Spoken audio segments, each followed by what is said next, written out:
I would think probably the most influential author on my life, but not for his writing, was Joseph Heller. But that was because Joseph Heller was working as a sales promotion guy at McCall's when I was working at a much lower level as a sales promotion guy at Ziff Davis magazines. And I heard from my immediate supervisor, who was a friend of his, that he'd written this novel and he was leaving sales promotion. So he was influential, not for the writing, although you can say that the writing was influential. It was a catch-22. The novel in question is a wonderful novel, but it was because, oh my God, you don't have to do this. You can get out. There's no reason why you have to do this kind of work if you feel restless and uncomfortable. So I would say there, but I was influenced in everything I read in those years by all of the writers who were in the 50s, who were the kinds of guys that, you know, and women as well. There were many more men, there still are today, questions about, do women get as much attention as some of the men have gotten in fiction, but there were quite a few of them, and I just read everybody. I don't have a favorite author. There are people who influenced me just personally. I would say Joseph Heller for reasons I've stated. And then when I was very young and first, not very young, I was a little along the line then, but when I was first starting out and trying to write, I was in an Army Reserve unit.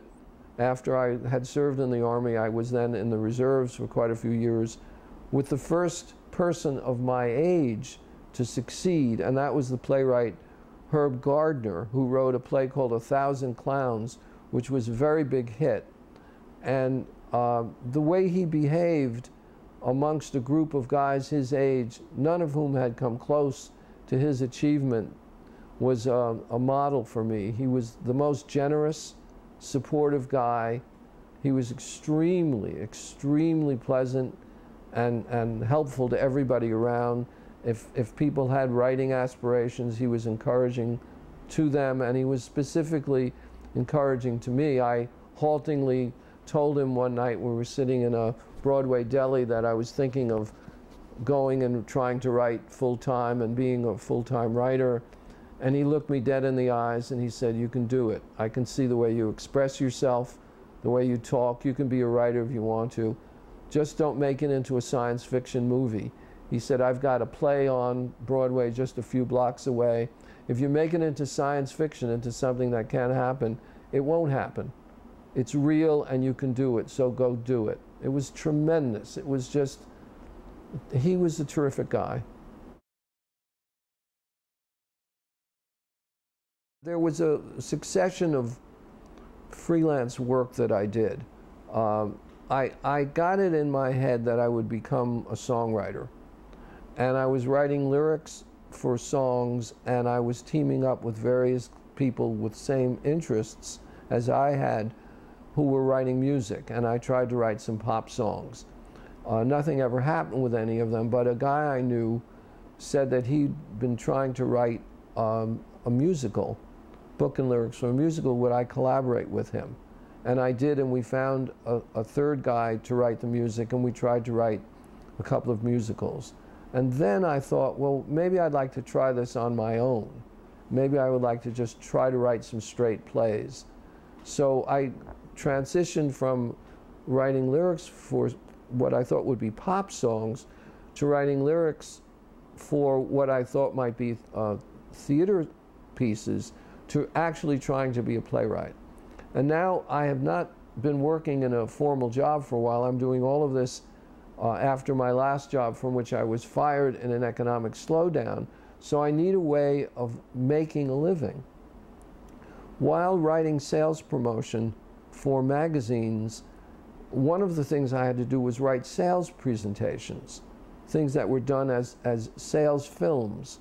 And I knew how to do that kind of work. I knew how to do a script. And I found a company that was looking for writers to do educational films, scripts. And because I had done that work, I got a series of assignments to do educational films.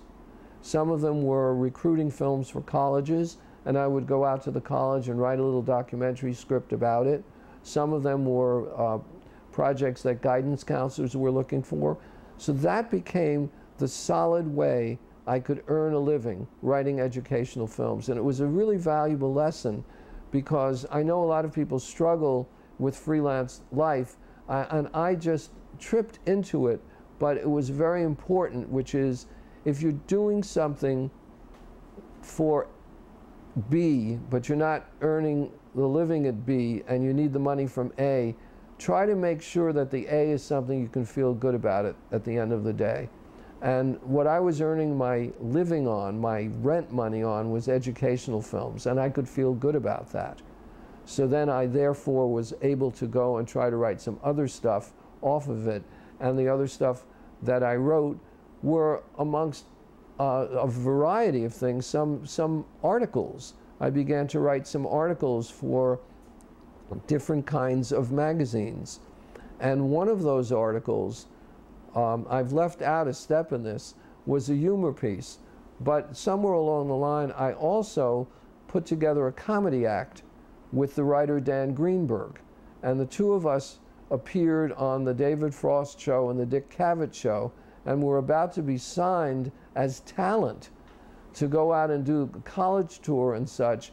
But in that interim period, I had written my first novel, and I said to Dan, I don't really want to do this anymore. And he said, okay. And that was the end of our career. But I had taken a humor article that I had written for a magazine that actually went out of business, and in it I wrote an exclusive interview with God. And it was a basic core interview of what it would be like to interview God, a comic piece. And then one night I was thinking about it, and I said, oh my, I think I'll turn that into a novel. And I did. I wrote it on spec, and I knew a guy who worked at a publishing company, and I said, hey, would you read this novel I wrote? Mind you, up to then I thought I would be a playwright. But now this was my first novel, and he read it, and he said, we'll publish it. And that was Oh God. From then on, I was a novelist, and there wasn't anything I could do any longer other than that, because doors would have closed because I'd been away from doing commercial writing for so long. Commercial writing meaning sales, promotion, copy, which had been my earlier way of making a living, that I was now launched as a writer.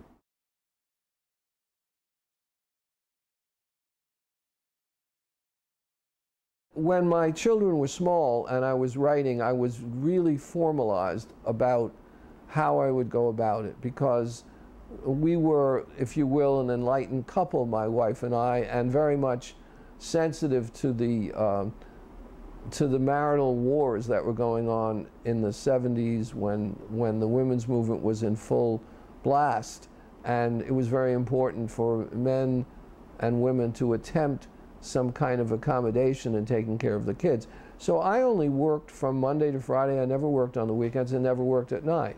The rest of the time I was just a daddy in the family. And it was as though I had a regular job, but a job where I was working in the house. So I didn't have a commute. So I was always around.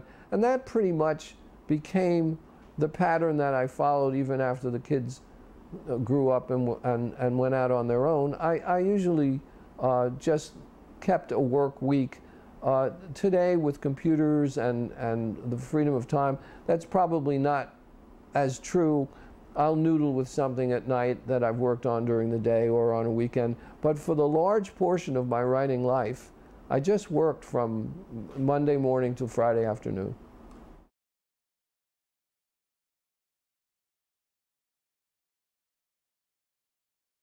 My experience of having a novel turned into a movie is probably quite different from the way it is today, because we're going back quite a few years, and the structure of the motion picture industry was quite different then.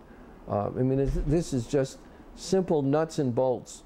When it happened for me, I write a novel, I have an agent, the agent submits it to somebody at a motion picture studio, they say yes, they make the movie. And that's just an old thing to happen. It still happens all the time, but the kinds of movies made today are in two categories. There's the big movies, the big Hollywood movies, and then there was a lot of independent film production. And I think that my experience doesn't completely relate to what would be going on today, because those two are really two separate categories. And it was, in retrospect, it was pretty conventional having Oh God made into a movie and having Kramer versus Kramer made into a movie, because the structure then was in place for just that kind of development. There were producers, they had deals with studios, there was an agent in touch with them. It went through that particular process and got made. Today, I think you hear many more stories of somebody somehow getting a novel to someone who knows someone who knows someone, and that might get made into an independent film. But I don't think I don't think the time frame, even for the time that Kramer versus Kramer was finished on my desk to the time I was in a movie theater seeing it, can even exist any longer. That whole thing took about 2 years.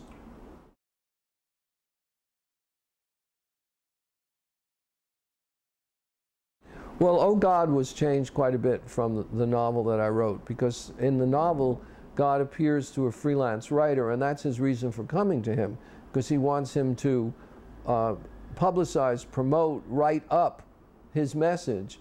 And in the movie version, they turned that character into a supermarket clerk and shot it in California, because that's where everybody connected to the movie lived. So that was not an artistic choice that I was ever particularly thrilled about. Kramer versus Kramer was a different story. It was a faithful adaptation. And to this day, I sit with wonder on how it all worked out, just as they were promising me it would. Stanley Jaffe was the producer. He said to me, I'm going to make a movie of your book. I'm going to get it on, and I'm going to get Dustin Hoffman to be in it. And I said, sure, go right ahead. And that's exactly what happened. And Robert Benton, who wrote and directed the screenplay, just did a tremendous job. The actors were terrific. It's a dream, and it just keeps going. I mean, it's hard to imagine that I wrote that book in such a long time ago, at the end of the 70s, and it's still on television. It's still around.